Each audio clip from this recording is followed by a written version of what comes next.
qui coûte cher en voyage, c'est l'hébergement et la nourriture, surtout quand on a une famille nombreuse comme la nôtre. Bienvenue dans cette troisième et dernière vidéo sur notre voyage en Gaspésie. On a déjà partagé 2 vidéos.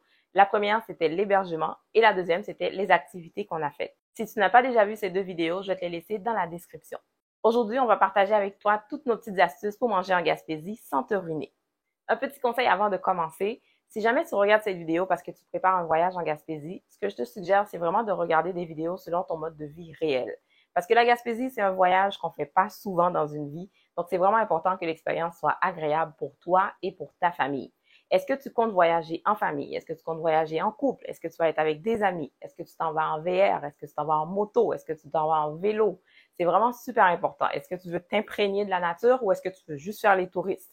Est-ce que tu es du genre luxueux ou tu es du genre plus rustique? C'est vraiment important à mon avis parce que ça va rendre ton séjour vraiment plus agréable. Un peu plus tard dans la vidéo, on va partager avec toi les activités qu'on a préféré faire et on va partager avec toi aussi une petite mésaventure qu'on a eue qui a laissé un petit goût amer à notre voyage. Alors, je t'invite à rester jusqu'à la fin de cette vidéo. Notre premier arrêt était à Trois-Pistoles, à la fromagerie des Basques, parce que j'avais une de mes anciennes élèves qui m'avait dit « Il faut absolument que tu arrêtes par là, parce qu'elle vient de là, puis elle dit c'est vraiment un incontournable. » Quand on est arrivé là-bas, c'était vraiment super bien, le magasin est bien. On a acheté du fromage, on a acheté de la truite fumée pour l'apéro. C'est vraiment, si tu passes par là, vraiment, il faut que tu t'arrêtes. On a vraiment fait la route en plusieurs étapes parce que c'est 10 heures de route de Montréal quand même. On s'est arrêté à Sainte-Flavie pour la première nuit. On a été à la fameuse cantine de Sainte-Flavie qui était fermée. Donc, on a été manger chez Marcel Gagnon. Malheureusement, j'ai pas d'image de là-bas parce que c'était un petit restaurant. Tout le monde était concentré. Parfois, quand on est créateur de contenu, on peut pas filmer partout. C'est pas très élégant. Mais c'était très bon. Chez Marcel Gagnon, c'était super. On s'est arrêté aussi à Carleton-sur-Mer.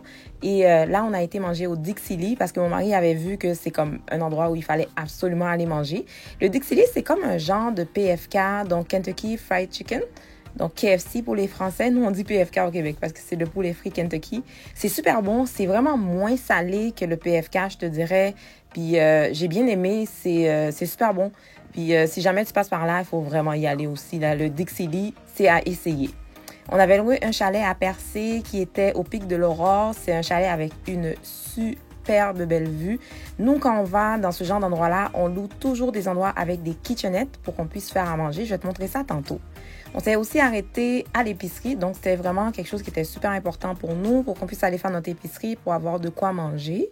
Je vais te montrer un petit peu brièvement à quoi ressemble le chalet, mais si tu as déjà vu la première vidéo, tu vas l'avoir déjà vu en détail, mais là, je te montre juste un petit peu pour voir qu'est-ce que j'aurais à avoir comme cuisine là, pour travailler. Donc, c'est vraiment une kitchenette.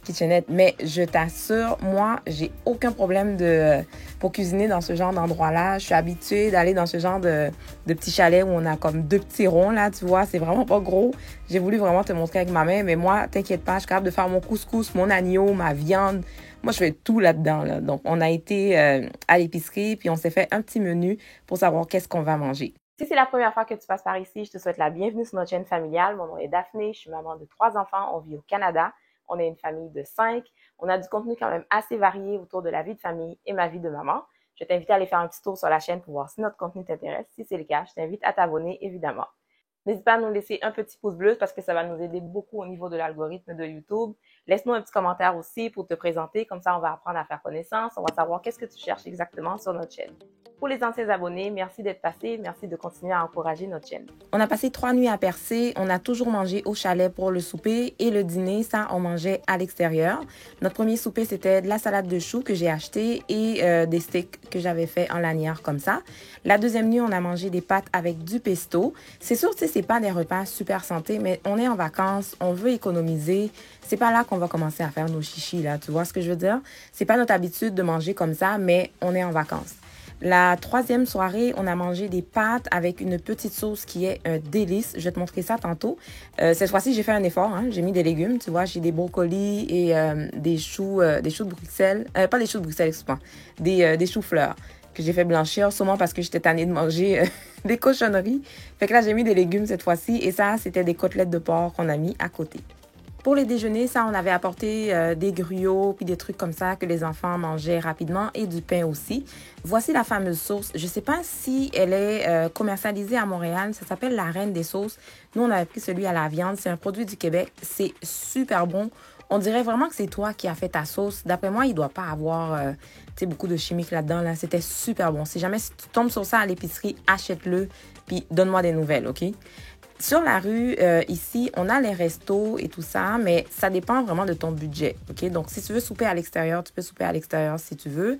Mais sinon, tu sais, il y a des restaurants là-dedans, c'est quand même assez dispendieux. Parfois, il faut réserver. Je pense, j'ai entendu qu'il y avait un restaurant qu'il fallait réserver 1 an à l'avance, tellement que c'était prisé comme restaurant. Puis nous, on n'avait pas nécessairement envie de dépenser de l'argent au resto. Donc, nous, on dînait ici, au resto du village, qui est un genre de casse-croûte, en fait. Puis on en a profité pour goûter vraiment au classique là, de la Gaspésie. Donc ça, c'est une fameuse guédille. J'ai pris celui aux crevettes parce que moi, j'ai une petite intolérance aux fruits de mer et je ne tolère pas le homard. Et quand on a eu fini de manger, on s'est promené, on a été chercher de la crème glacée. Oh, qu'est-ce qu'on a? C'est une Nutella. Oui, il y a sorbet ou framboise. Alex et Emma. Ouh! Oh, c'est vrai que tu gères. T'as vu celui d'Alex? Et toi? Dans un bol. Le même que nous. Yeah! On a été à la plateforme suspendue à 200 mètres dans le vide. Ça a vraiment ouvert notre appétit parce que les émotions étaient quand même assez fortes. Ça tombe bien parce que juste en dessous, il y avait des food trucks. Et là-dedans, j'ai mangé les meilleurs dumplings que j'ai mangés de ma vie. Évidemment, on a pris de la poutine. Les enfants avaient des pogos. Tu sais, tantôt, comme je dis, c'est pas de la nourriture super santé, OK? Mais comme je disais tantôt, on est en vacances. Donc, il y a aussi beaucoup de casse-croûtes sur la route. On s'est arrêté. Nous, on est vraiment des amateurs de casse-croûtes parce que, tu sais, au Québec, quand tu fais des petites routes comme ça, là, c'est vraiment super intéressant de goûter à de la bouffe de casse-croûte. On s'est arrêté au bord de la plage pour manger. C'est un décor inimaginable. Tu sais, je me vois pas ailleurs faire ça. C'est vraiment au bord de la plage. Tu es en train de manger ta poutine puis tes hot dogs. C'est vraiment particulier, puis je trouvais ça vraiment super charmant comme coin. On ne peut pas aller en Gaspésie sans s'arrêter à la casse-croûte de Sainte-Flavie. Donc, on s'est arrêté là-bas pour aller chercher quelque chose à manger. Quand on est arrivé, on était quand même assez chanceux. L'heure du dîner venait de passer, donc il n'y avait pas beaucoup de monde. Puis, honnêtement, j'ai vu des gens qui disaient que ça coûtait cher. Moi, je trouve pas tant que ça, mais bon, ça dépend de chacun, ça dépend de ton budget toujours.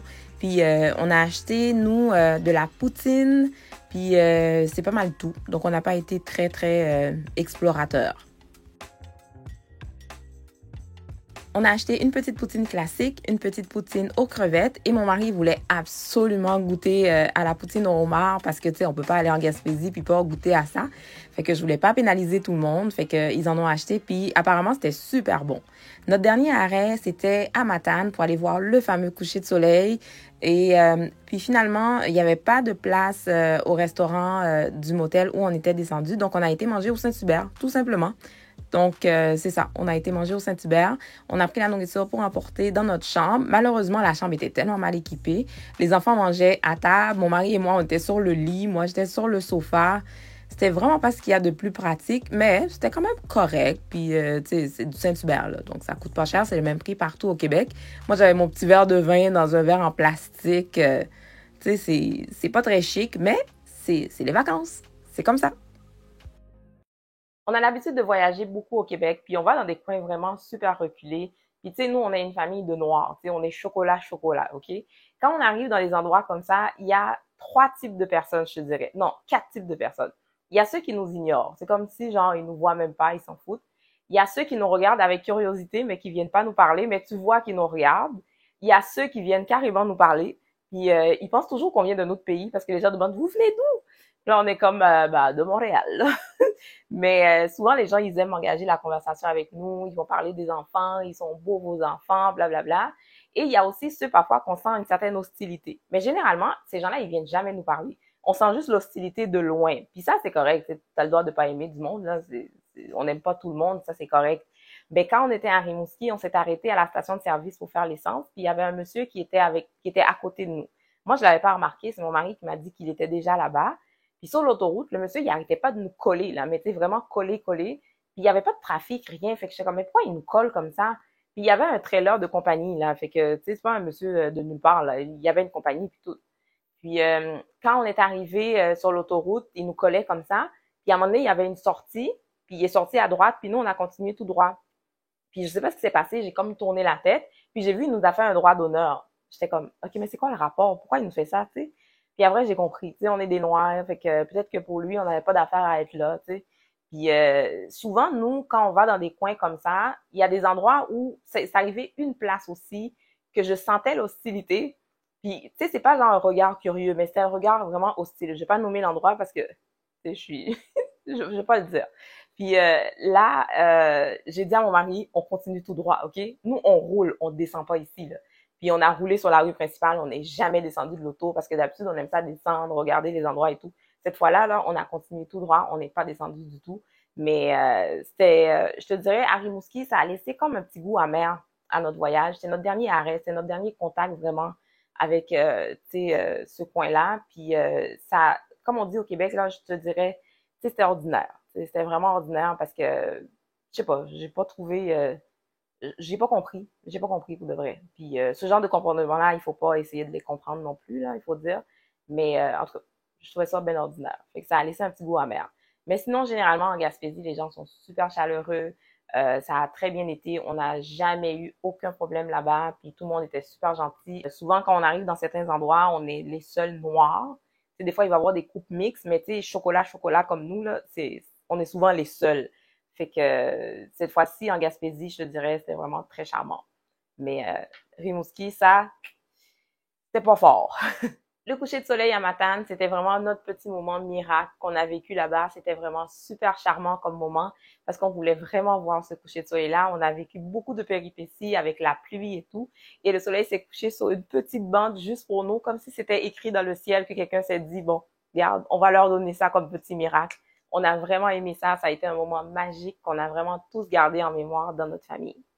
Le géoparc, ça aussi, ça a été un moment qui a vraiment soudé notre famille parce que les enfants étaient là pour nous encourager. Moi, j'avais vraiment super peur. Même mon mari a fini par le faire aussi. Puis c'est avec l'aide des enfants qu'on a réussi à le faire. Sinon, pour de vrai, je pense pas que je l'aurais fait. Dans la deuxième vidéo, on te parle de cette rivière-là. C'est la rivière Émeraude. C'est vraiment super beau et tout. Puis les enfants, ça a été vraiment un de leurs coups de cœur pour de vrai. Mais malheureusement, l'eau était tellement froide. On n'a même pas pu se baigner. C'était super beau. L'eau est froide en Gaspésie. Moi, ce que j'ai aimé, c'est vraiment aller, de voir la mer, de sentir l'odeur de la mer. Comme j'avais dit, moi, je suis une fille d'origine haïtienne. Je viens d'Haïti. Ça fait longtemps que j'ai pas été en Haïti, que je n'ai pas senti la mer. Donc, pour moi, ça m'a ramené à mon enfance. Le bleu de la Gaspésie, le bleu de l'eau, ça, c'est ce qui va me rester vraiment le plus gravé dans la mémoire. Puis, c'est de faire la route aussi, voir tous les paysages. Tu sais, on change de paysage à chaque fois. C'est vraiment quelque chose c'est un voyage pour nous. C'est notre voyage de rêve. C'est un moment de gratitude pour notre famille. Puis je te dirais, vraiment, c'est un voyage à faire absolument dans sa vie. La vie est faite de hauts et de bas. Je sais que parfois, quand on est sur les réseaux sociaux, on veut rêver, on veut voir que du beau. Mais la réalité, c'est que c'est pas toujours comme ça. Dans la deuxième vidéo, j'ai vraiment voulu vous montrer les petits moments de tension qu'il y a eu dans notre famille. Parce que c'est ça, la vie de famille. Je sais qu'il y a des gens qui veulent juste voir du beau ou qui veulent vous montrer que du beau. Mais c'est pas ça, la réalité. Comme là, tu vois, on a croisé la pluie sur la route. C'était épeurant. Mais ça fait partie du voyage aussi. L'été s'en vient, on sera en vacances, on a plein de belles aventures à partager avec toi. Si t'es pas abonné à notre chaîne, je t'invite à le faire et on se retrouve bientôt dans une autre vidéo. Bye!